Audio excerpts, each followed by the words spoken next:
Par ton sang, vers toi j'avance, saint de ta puissance, fort de ta présence à chaque pas. En ton sang, ma délivrance, sors de ton... Amen, amen, amen. Amen. Merci beaucoup pour les acclamations. Merci beaucoup à l'homme de Dieu surtout qui est le président provincial de la ville de Kinshasa pour toutes les églises et des assemblées de Dieu de la ville de Kinshasa. Notre l'ange que Dieu a placé en ce lieu. Moi, je l'appelle, c'est un commissionnaire. Vous voyez, lui c'est un commissionnaire. Un commissionnaire fera tout pour vous trouver une maison. Il fera tout pour vous trouver une maison, soit achetée, soit habitée. Il fera tout pour demander au propriétaire de mettre sa maison en vente, soit à location. Et le pasteur Eric Maving a été commissionnaire de Jésus-Christ pour le royaume de Dieu. Commissionnaire à côté de Sandako, commissionnaire à Polukandako, commissionnaire à Koïsamukondaku, Aïma la Koïsendaku, commissionnaire Yanzambe. C'est-à-dire qu'il cherche des païens pour Jésus-Christ et il cherche Jésus-Christ pour les païens.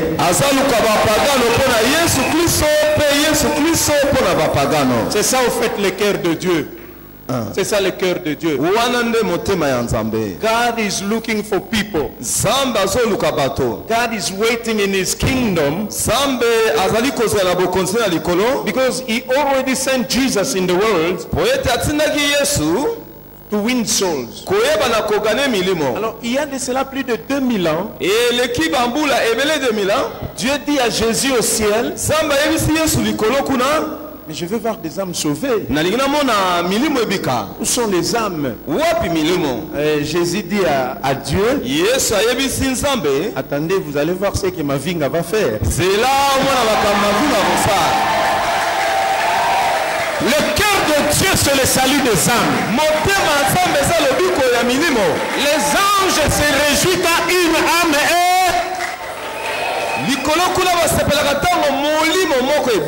non pas parce que nous avons construit de beaux bâtiments, non. C'est bien de construire de beaux bâtiments. C'est bien d'avoir un bel service, je ne sais pas, un bel orchestre pour l'adoration. Service de protocole. Mais moi je pense que ici sur la terre, si nous vivons, c'est pour gagner des âmes. S'il n'y a plus des âmes à gagner, moi je pense que Dieu peut m'appeler même ce soir pour rentrer au ciel.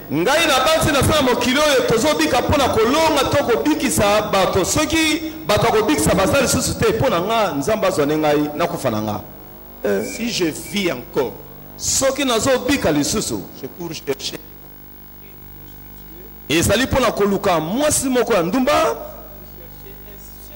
Et ça pour la côté à Chege, côté moi sandumba. Par la personne de Chege. Et ça lui moto ya Chegete. Kasi molema na ye. Dieu a besoin de son âme. Samba za la posa ya molema na ye. Si vous négligez l'âme de Chege, so ki bosi na pamba molema ya Chege, vous négligez l'âme de quelqu'un, bosi na pamba molema ya moto, le diable va prendre ça. Diabulu akozwa yango, partira avec ça en enfer. Akokende na molema wana na lifelo pour les siècles des siècles. Pona komema kuna kokenda minyoko kuna. Et quand vous autres et nous autres, nous serons dans les ciels, en train de célébrer la gloire, la louange dans les trônes, devant les trônes de Dieu. Tango bino biso nyonso tokozala kuna na likolo koyeba na kokumamela Nzambe kosepela liboso na ngwende. Il y aura un graissement des dons que nous serions en train d'écouter au siècle des siècles des gens qui... Jésus. Et kozala na koswama mino o biso to bana koyokaka na bato kuna koyeba na koswama. Batu bakozala bazolela na lifelo.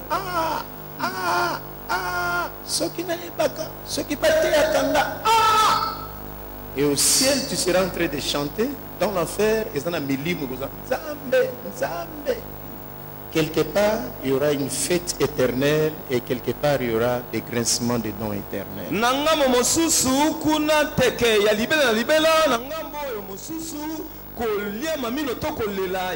Moi, je pense qu'il est possible d'arrêter ces vents. Aussi longtemps que vous et moi nous sommes encore sur la terre, c'est bien de nous vêtir. C'est bien. Mais pensons aux âmes perdues. Amen. Amen. Veuillez vous asseoir. Nous allons balancer une image. Suivez cette image, s'il vous plaît.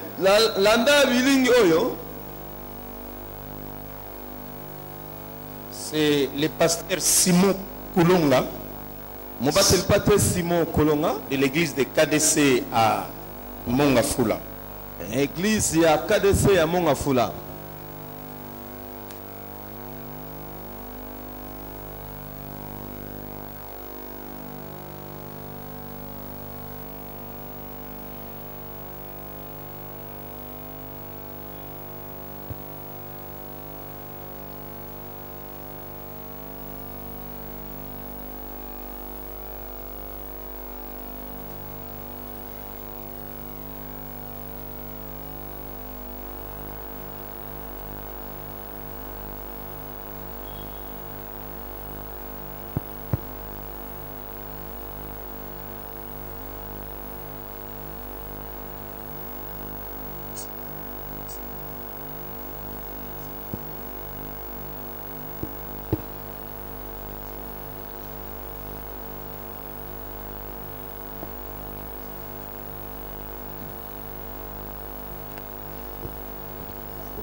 Thank you very much.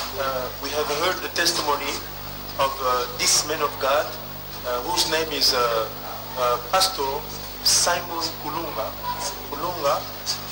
of the church RCL here in Mongafula. He has received the 5-star team, national 5-star team of DRC, and we came here, we presented, and we trained all the churches. All the church members, around 200 or 300 people, and when we went with all of them outside, we gave them just 40 minutes, and in this space of 40 minutes, we won more than 70 people. And one of those people that were won today, he was playing at the battery and the tam-tam, and the people were amazed. We want people selling bread, we want women, we want men, and it was so marvelous that the pastor is very happy that we should continue with this vision. That's why he wanted to say thank you very much to the men of God, the Reverend and the Evangelist Tom Melai with all the international team. So me, myself, with my team here in Kinshasa, we thank you. We say thank you very much for your support and for your help. we are praying the Lord because the harvest is so big. So we have to go. So today, Sunday, I did not rest. Yesterday, Saturday, we had a meeting with Pastor Barthelemy Masoko. And today I'm here. So thank you very much for all of you that are supporting this work. Thank you very much for the team, Jamie, David, Tom, and Mama Carol. We pray that the Lord will bless you. Thank you very much. That was a program that was done today in the church of our friend, the Pastor Simon Kulunga. We thank you very much, men of God, for receiving us. Thank you very much. Bye-bye.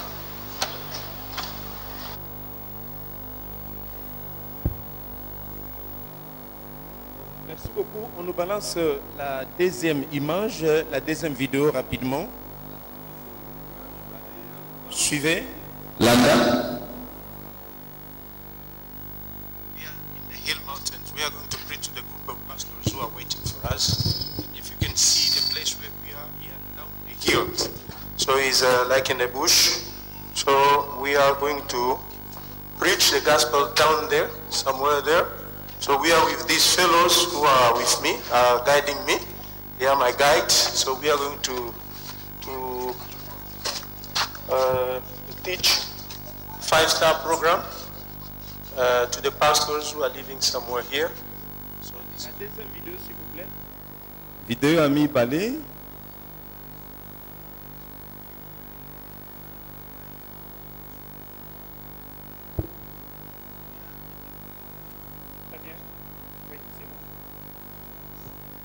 in the hill mountains. We are going to preach to the group of pastors who are waiting for us.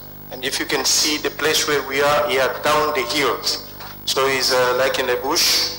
So we are going to preach the gospel down there, somewhere there. So we are with these fellows who are with me, guiding me. They are my guides. So we are going to... La technique a posé un petit problème. Je pense que...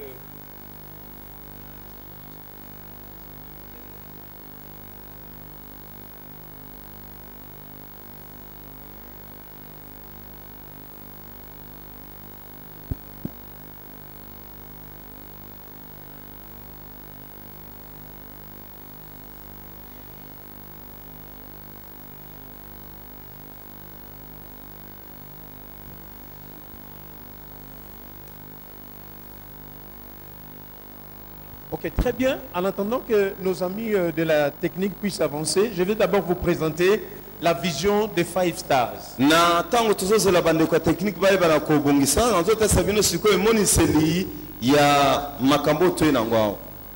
Je ne sais pas tout distribuer, mais de loin vous voyez déjà ici le révérend Tom Elai. Mwaina kabola nango na bino teme na musika bokoyi komona. Le révérend Tom Elai est un pasteur retraité des États-Unis d'Amérique. Révérend Tondela azali mobateli pate oyo azwa retraite kuna na mboka États-Unis. Qu'est-ce qui s'est passé après 30 ans, 40 ans de ministère d'évangélisation dans le monde? Nini esalamaki na nzela anasima mbula tuku misato na tuku mine na mboka kuna États-Unis. Un jour Dieu lui a dit ceci. Mokolo moko nzambe bisi eboyi. Nzamba lobi na ye osale mosala ya kote ya mingi na ba campagne d'évangélisation, ba croisade, ba conférence, mais na moni résultat ya malonga te. Na moni résultat malonga te parce que mbongo dépensé na ba fiche, na ba spot publicitaire, na ba déplacement ya ko louer ba mituka, ba instrument, na moni fruit makasi te ya ba âme o ezali converti. Amen. Prévenez ceux qui n'ont pas tout dans la salle comme par hasard. Mutumoko telema aye bisabiso abongola ka mutema ndengeni. Mutumoko koto be koto. Mutumoko bisabiso. Rapidement. Nous travaillons comme ça dans notre formation. C'est pratique. Hein? Je parle. L'audience aussi répond rapidement. Est-ce que mutumoko par hasard koto telema bisabiso abongola ki mutema ndengeni? Maman komonani. Maman Blandine oyambaka yesu ndengeni. Pardon? Nadine. Nadine, oyambaki yesu ndengeni? Na école. Na école. Amen. Est-ce que vous avez une croisade d'évangélisation? Merci. Fais ça moutouma koto, comme par hasard. Luka moutouma par hasard. Rapidement, Motumo Koloba. Oui, bien aimé. Yannick Matondo. Oui, Amaka Yesundengeni. Aminanga Bengisara l'église Très bien, parole. Katakawana, Kata. Pour moi, déjà, exemple, moi, on a su par hasard, entre Bangomi Balé, Mokota Bongola Moutema, la croisade d'évangélisation. Alléluia. Bazali, Bangola Moutema, la croisade d'évangélisation.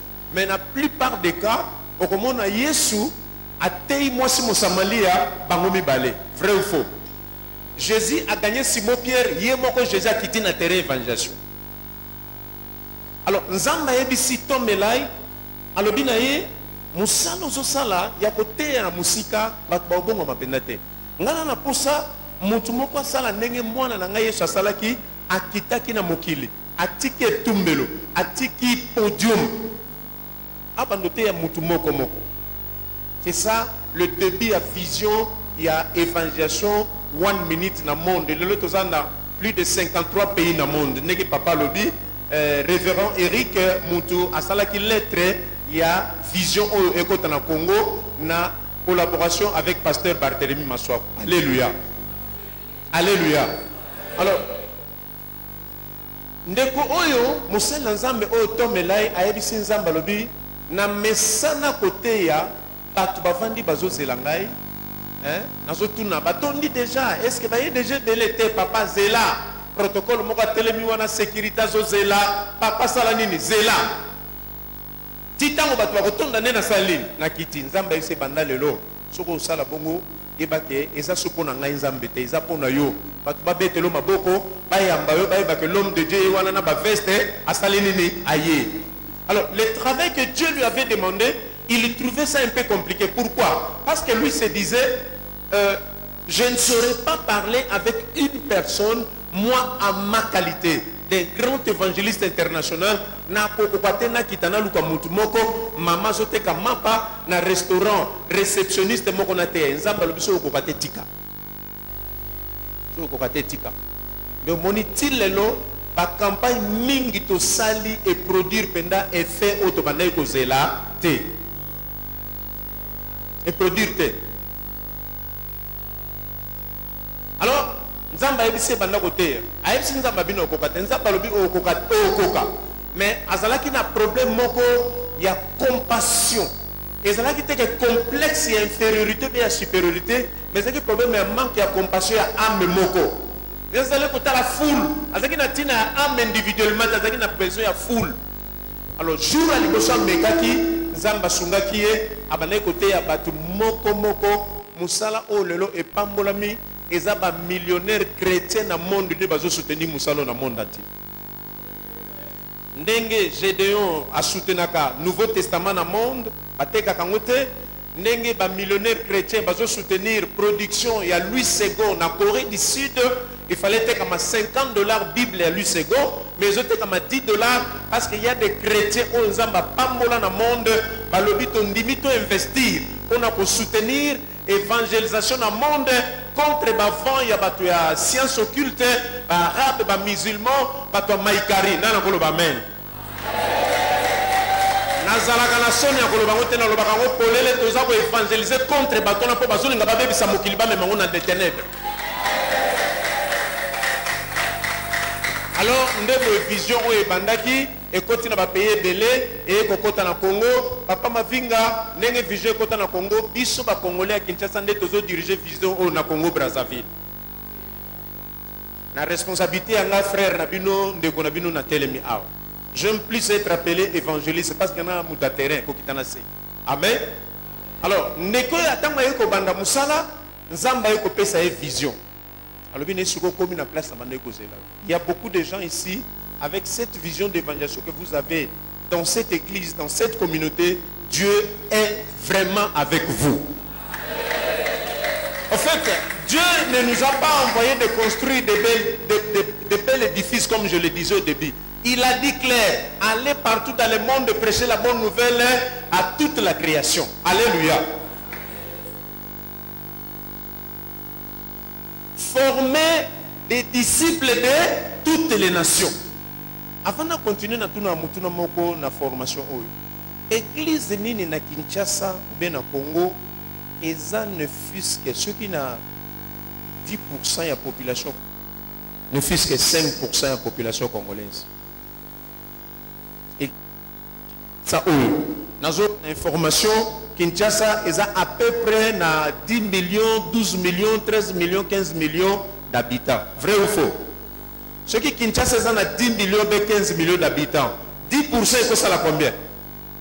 Et que ça la combien? 1 million. Bon, ce qui que l'église Moko a aussi vision et évangélisation.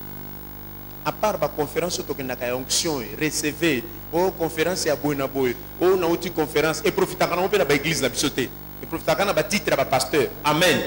Mais ce qui l'église Moko na Kinshasa a tellement pendant l'évangélisation, na sala évangélisation, na bimisa batu oyo musique et côté ça na babar, batu oyo religion qui tende memi na ba boîte de nuit, batu oyo ambiance, batu oyo plaisir et memi na monde, to gagner bango to na bango pa Christ.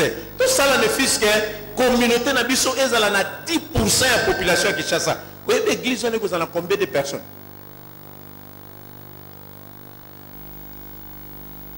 Dès lors qu'on a qu'un Nigérien na bina que la force na bango ezani. Na commune chapelle de vainqueurs, na commune église ya Redeem Church, référent na telemika kana tali et kozonga kongo na binzambe utilisenga. Na zu courage mingi na ko interpréter ba américain ningi ba yakana mboko na interpréter ba la Donance Borne, na interpréter tango Renard Bonka yaki na 2001, na zaki na Papa Kangudia, na tamboli mingi ko interpréter, mais il y a un goût il y a évangélisation et kotanga na bima na terrain na lukaba am na mema bango église. Moi ngana sans jara bato mingi bino bwana culte ngana sana balabala na oganye ba am. Tango na yeko kuta na vision oyo e marqué mutema nanga. Alléluia. Oyo eza vision oyo eza neti lokola mama ya Moïse babengi ye balobi mwana moko balokoti kuna na ndako ya Pharaon komo na ye Moïse tozoluka mama moko asala nini akende bokola ye me mama ngo to bano futa ye nga mona vision bongo. Ça dit que ba américain ba ye balobi tozoluka mutu moko évangéliser Congo siko mutu ngo to bano collaborer na ye siko ngai na zaka na souci na te ya Congo mais bango ba ye balobi to soutenir yo to panza sango malamu na nini na Congo nde eloko to ye ko ndima vision oyo. Alléluia. Sur vision on a outi Kisangani, na outi Mbandaka, na outi Mbujimai, on a préparé Lubumbashi, Butembo, Goma, malgré ma kambekomuna to okende. To kolukata par tous les moyens to kokoma Goma. Pour makolo o peso ekomi bisika mususu, makambe changeaka. To yebi nzambe wana. Okende kuna. Amen. Na on préparé 4 villes avec collaboration Papa Mavinga pour être calamité to kende kuna ne to tambola parce qu'il faut contourner, il faut circuler toutes les 26 provinces, il y a RDC, tout évangéliser. Congo et Kenya Sangote, nous sommes un pays évangélique. La RDC est une nation évangélique. Mais évangélisation, et ça les wapi. Babari yango ezo baksama. Mais où sont les évangélistes congolais? Wapi ba Renard Bonk ya RDC? Wapi ba Tieno Orseborn ya RDC? Bozaliawa. Ah, botika obata mabozali awa.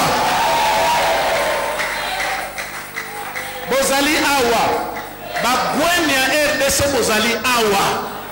Totika obata ma derrière groupe d'adoration. Totika obata ma derrière protocole. Tokenda ko évangéliser.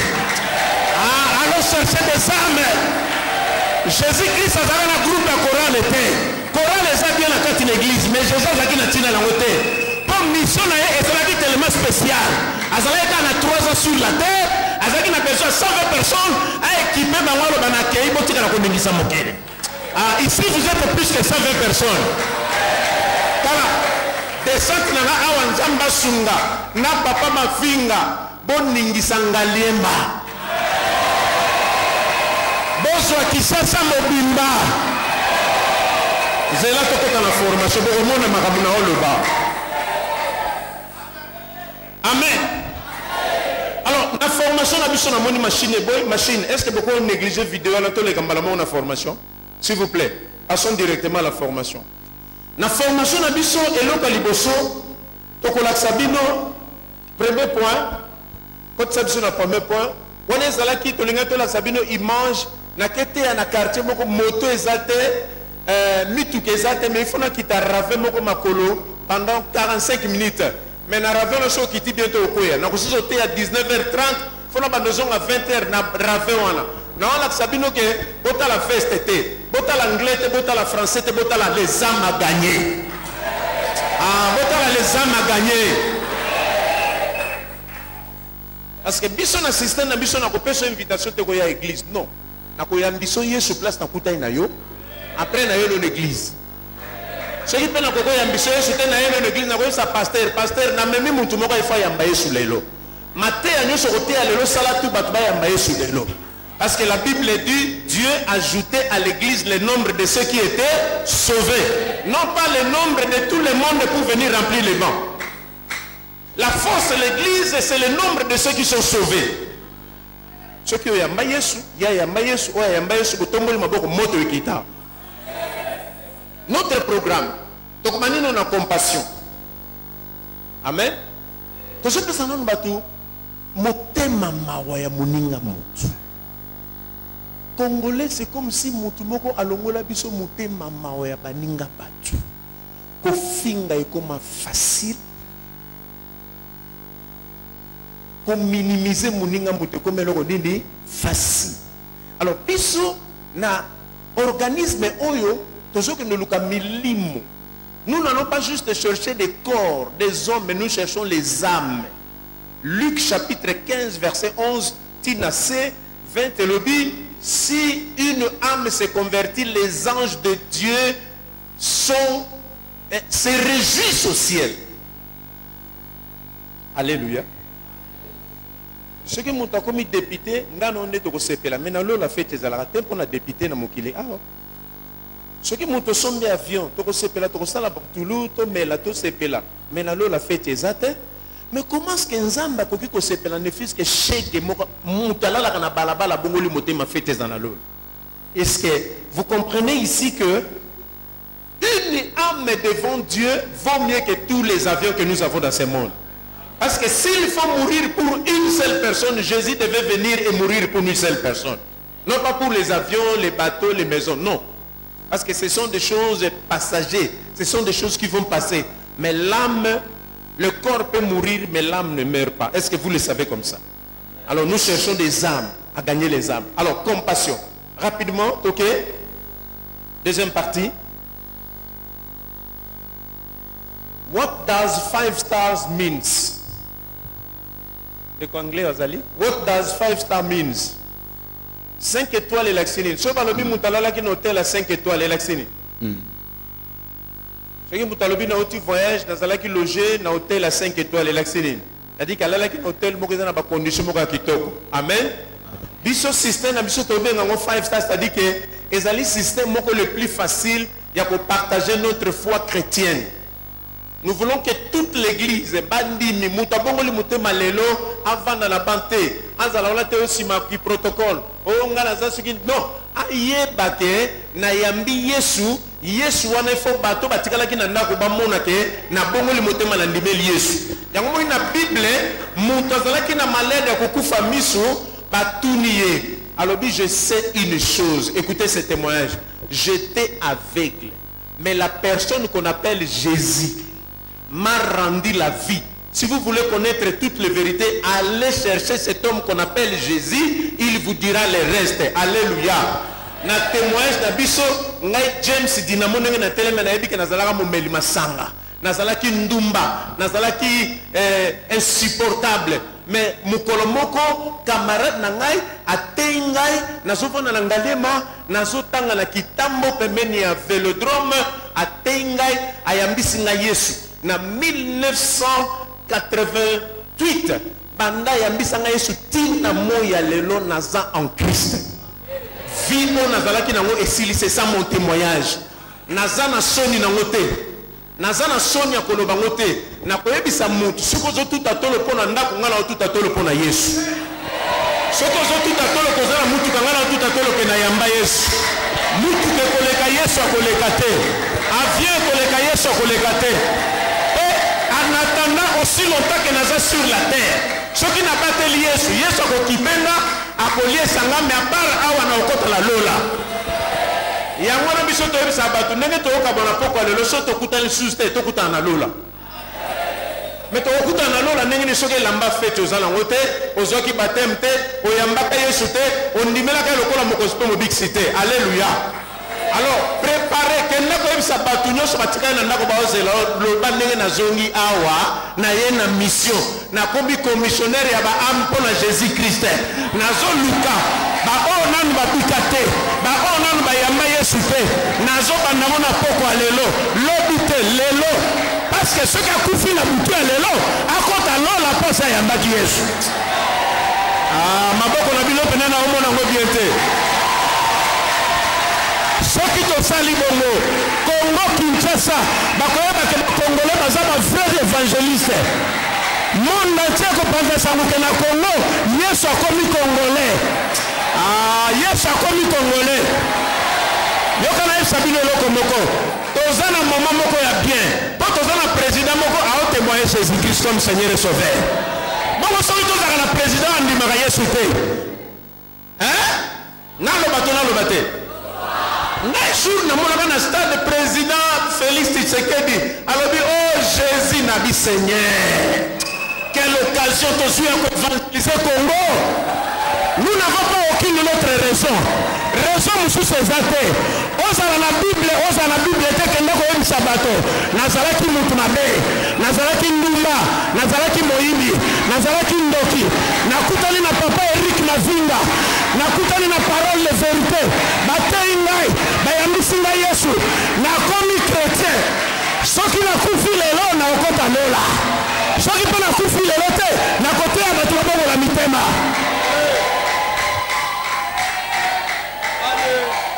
Papa Mavinga nazaka na problème moko na vie nanga na preferaka na mata moto bela mata taxi nalingaka mpe na komema te natikaka voiture mpo natambola chauffeur nyonso ya moto komema nga soki nano oyamba yesu te avant nakita na oyambisa yesu.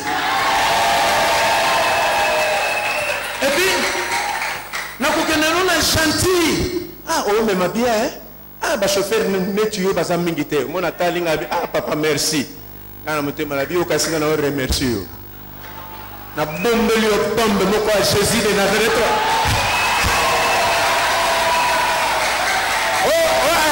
Papa ayaki kotika nga na pokwa na yambisi yesu ka libanda eglize mpe ayaki na nga lobi na yambisa mutu nyonso na nzela na nga soko yamba yesu te wana problème.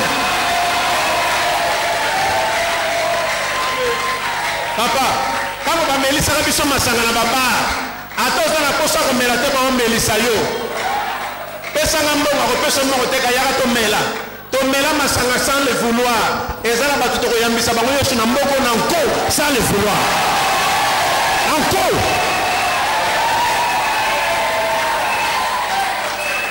Amen. Ata aza mundele ata aza PDG ata aza ministre ata aza directeur ok monsieur le directeur mais respect mais est-ce que yesu aza na motema na yo toboyi bakende oyamba yesu na prison toboyi bakende oyamba yesu na prison toboyi bakende oyamba yesu na bahopito toboyi bakende oyamba yesu na sa mabele kuna na sa mabele place eza te tika nzambe atushe mutu moko wana pokwa lelo bakamarade nyonso otanga na bango bamama otekaka na bango baninga osalaka na bango bandako koma bakombo na bango lexa tant eza te namoni tolingi tokata the best available oyo ebongi mpenza tosalela évangélisation la plus facile na système na biso tomoni évangélisation koganga na mosika eza na respect te bongo na motema biso esalango na Kinshasa tozalaka na système ya lance voix micro ezalaki te ndeko yesu alingi yo basysteme wana tosala mpe soyo ebimi ekwela bato na nzoto eza respecte ozokangela bato soyo bongoli motema te aokufa mpona yo nde nzambe aokufa te oyo coronavirus ekoma o te biso force évangile na biso eza corona te force évangile na biso eza te oyo moto aokufa na 217 aokufa te force évangile na biso eza car Dieu a tant aimé le monde.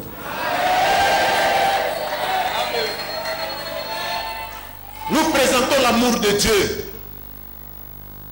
Vous présentez condamnation. Attends, mon nom, ça m'a soumé. Si ça m'a soumé, je vous dis franchement. Hier, sorti là pour condamner femme samaritaine. Ndumba netiyo, taladengo la teta munok. Non. Abine kutu. Na otindo na kindumba oza na ona mi kendo bengelanga. Qui peut mobile no so mobile na yo. Atala ah. Oh mutu gentil boy mobile kitoko ba tina na benga muninga na mobile.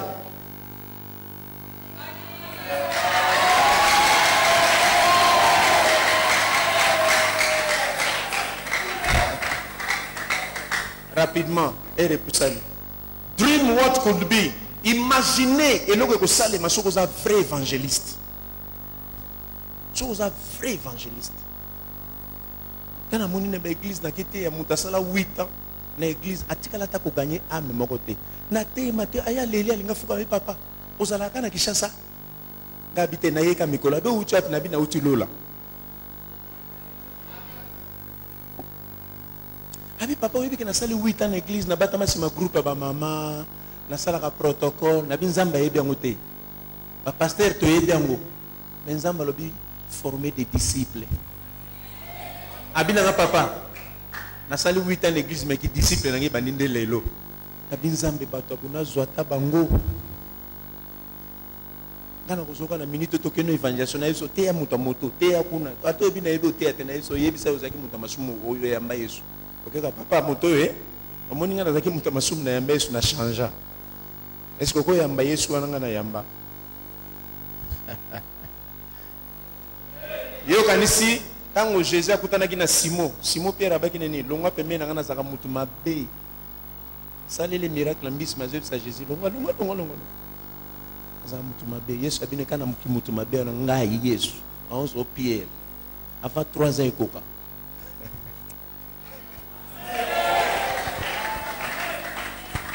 to sali 2 ans au terre te kenote dans ma maison il n'y aura pas de stérile bato mo na stérilité on kana nzoto.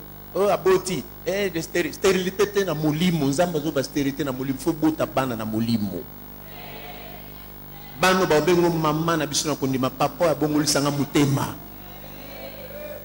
yebisanga mutu oyo ateyaka papa Fachi ayambisaka papa Fachi Yesu na minute alobaka ngane papa molimo ya président de la République bongo te kendo yambisa mutu moko Yesu yeba venir na ete kendo yambisa mutu moko Yesu toke. Évangélisation, c'est notre mission. Ma mission, c'est l'évangélisation. Ma mission, c'est l'évangélisation.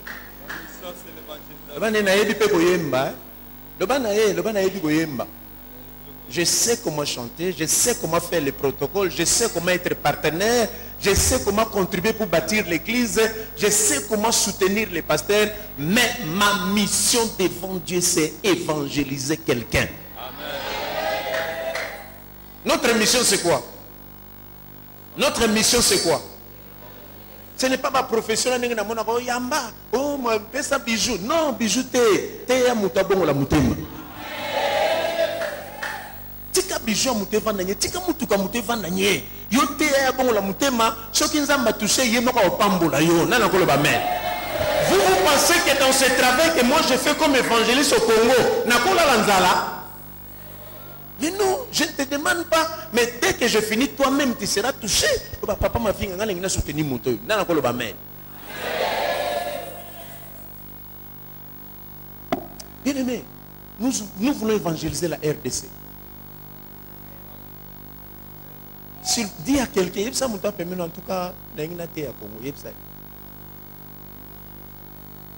Papa, otozo les calégations et kangam ti tokoma ah ton a 2000 combien 21. Moi ngana promettre bazola nango ba balanda balanda. Papa ti tokoma 2023. Façon évangile va commencer à être prêché dans ce pays. Et ça système ya ko tia bafle to ganga te. Parce que tu bafle gangi bato bar pe bache bafle. To ko côté la bango na baba. Ya omela masanga ngala so mimulangi ya mai.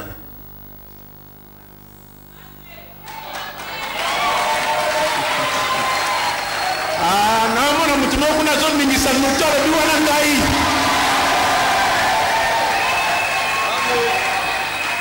Amen. Oh kata to continue vendredi. Papa to kata. Asombi masanga ngala asombi mai. avance nasisa mai na ngana ngana banomela masanga koleka bino ah ya solo papa ngana banomela 7 bouteilles ngamoko 10 bouteilles quasi mais Yesu a changé ngana komomela mai oyo ah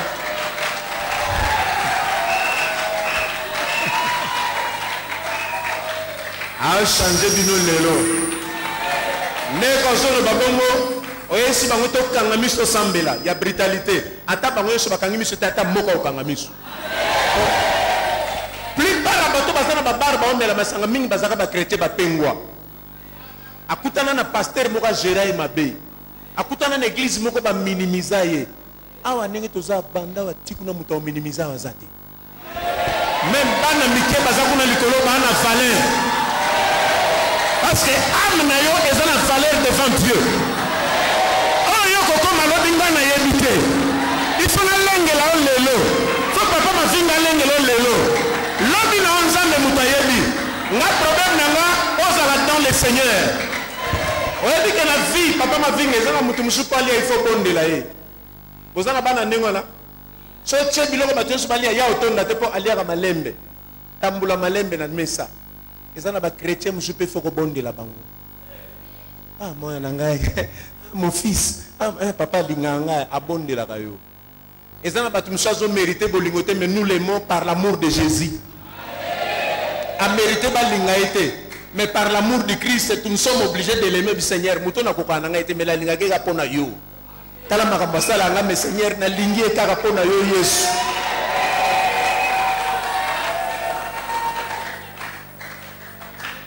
mwana oyo na Jean Luc 15 akimaki papa na ye ye moka mizong sabi étant rentré en lui abina sani nasani mais ça bala miso bakima ba ozonga te ba okufa kuna il faut biso to ke luka bango so to ke luka bango te ba oyate et puis so ba kufi kuna eza problème na mutema nzambe na minute on alo nzamba na problème il faut biso to résoudre un problème ezanine nzamba na souci abatu bazongela ye comment est-ce que croiront-ils s'il n'y a pas d'envoyé ba envoyer les apôtres bon mona ba oganga na ba itumbelo te dimanche ye wana lati non biso ba envoyer à terrain to kita na lati ketch na lati mapapa na lati 1 minute na lati témoignage minute c'est banda tongo ti poko na gagner mutu te na mona ka lelo na sali lokote papa erekoki to komi na suka to continue papa rapidement excusez-moi papa pardon l'exception le moko kita rapidement zela zong sa image ya liboso zong sa tala image o bomona ide nini a eloko ni bomona est-ce que on a mona oyo politicien akoko zwa vote moko l'élection pour asalisa ki ba parents na bakisi on a mona oyo pharmacien akosala mbongo asombi bakisi atie na quartier mais pona mona oyo bonimika akoko koma mosali na nzambe. Est-ce que ça na mutu moko zali a oleka ba étape ya bona vie lelo koma mutu mune na vie nga mwana nga mibale abotamaka na 7 mois azaka na 700 grammes akokusa même pas 1 kilo il fallait ça la 2 mois na centre nganda chaque jour $30 pour akokusa 1 kilo 200 avant ba libérer mais lelo nzamba pambola azotanga na école française nazaso natalie alobi papa na yaka bongo po nzamba yeba ko pambola nga mwana nono za mutu mune na mukini.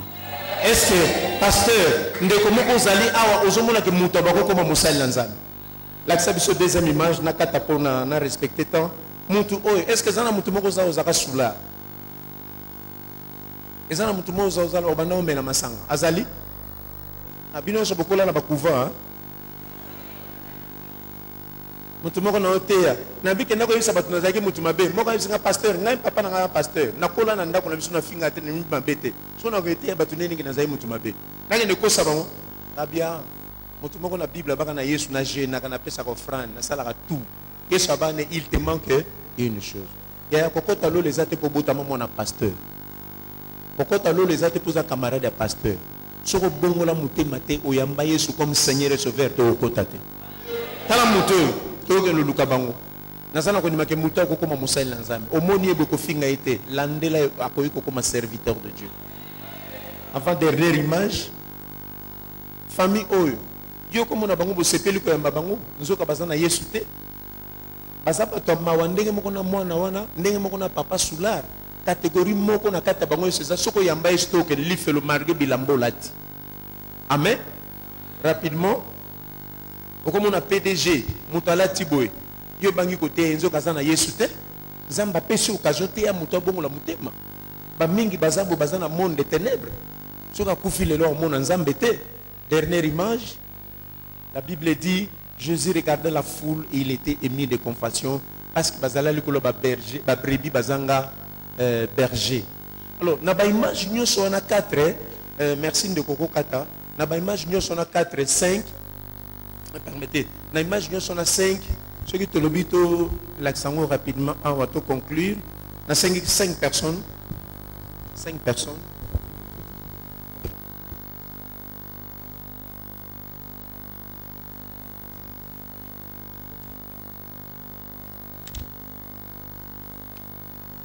Ça qu'on a liboso.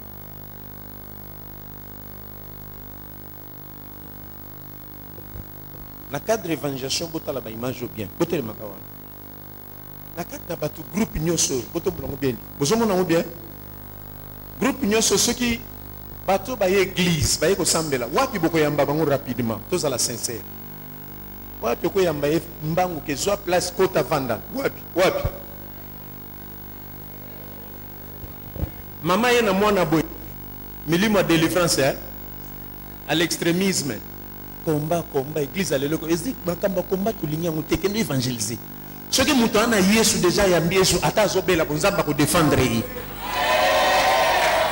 Ce n'est pas parce que ça ko konda, mais à cause ça na Jésus, pauvre Lazare azaki na Jésus mais riche azaki na Jésus te. Yesu ko c'est que pauvre Lazare pas autant la konda mais il a Jésus, il a la paix de Dieu dans son cœur. Mais les riches n'avaient rien. Le jour de sa mort, il est allé directement en enfer. Il a commencé à crier, dit, papa là, Abraham, envoie-moi ce type-là. Il dit, je ne vais pas l'envoyer. Je ne l'envoie pas. Je me dis, papa, on a quitté à l'église. Tout le monde sincèrement. Oui, Ambaye. Pour la nuit. Aux hommes, on a mis la massacre, on a amené. Aux hommes, on a souci à corps, on a amené. Alors, pourquoi vous avez dit, Ambaye? Oyambi bango pesi bango place bakomi ba responsable de l'église mais babongo la mité maté akoma déjà chef à protocole chuko akoma président protocole nenu ko c'est président yo mukolo yako yamba Yesu tenengi na yambiso Yesu lelo mais tu n'es pas sérieux juste ici dans cette église et puis voilà 10 ans déjà 10 ans dans l'église mais lelo zo yamba Yesu tom melai asalela nzambe pendant 30 ans mais jour moko nzambe c'est lelo zo changer zo bongo la mité manayo obando sailanga non sailanga te. Oui, comme on a mindele, on a respecté tant nakati, donc continuer vendredi. Zamba pambola dessus.